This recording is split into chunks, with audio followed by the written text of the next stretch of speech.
Now, though, we are talking about workers suing for stress. What happened to the days of just going into the coffee room and moaning about your boss? No, now we can sue for stress. Desiree Silverstone joins me now, who's a counsellor and psychotherapist. Desiree, good afternoon to you. Is there more stress in the workplace, or are we less prepared or able to deal with it?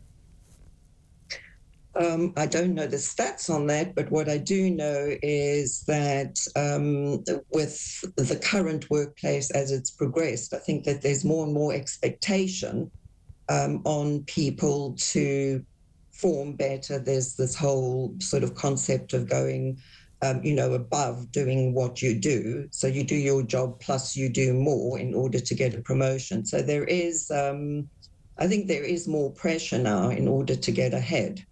Is there also a lack of willingness, if you like, to put up with stress? I mean, look, a job is a job. It's not meant to be a holiday. But we see, we hear about people going for job interviews and saying, look, I can't work beyond 4 o'clock on a Friday, and I won't work on a Monday before 11 o'clock because I need my downtime.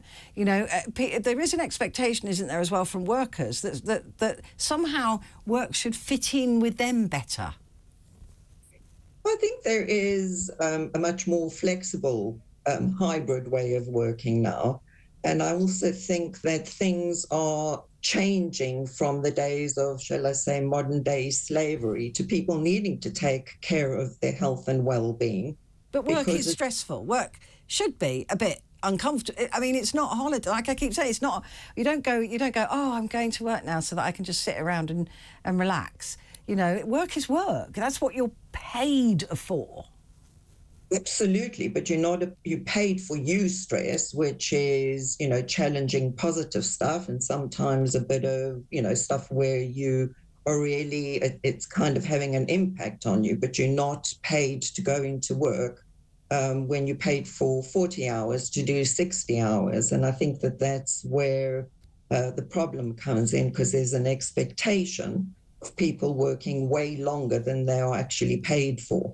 And there's the difference. Nobody minds doing a bit of overtime, or maybe some people do, but I think there's just an expectation to work a lot more. There's also, isn't there, the mobile devices where you're contactable all the time. That certainly wasn't, when we left work, if I left the newsroom, I was uncontactable, until the next time I was back in the newsroom. So that was a lot easier for us. Absolutely. I do executive coaching now, and I work, in very large companies. And one of the things that comes up often is the subject of stress, and, putting away devices and laptops when you go on holiday. And there's so many people that make themselves available over the weekend and on holiday. And they're just contactable 24/7, even 11 o'clock at night, especially with geographical disbursement, they're in the UK, they're companies in America. And it's just become crazy. You just never sort of have a break from work. But just briefly, if you can, who decides what's stressful, and how suing your boss? That's not going to be good, is it? Yeah, it's very, very subjective. Some people will come in with a lot less tolerance. Some people will be more resilient. It is very subjective. And I think, in terms of taking something to court, that in and of itself is stressful. I've been through 1 or 2 court cases, and I'd rather do without the stress. Thank you very much. Yeah, I don't think I'll be taking on Rupert at any time soon.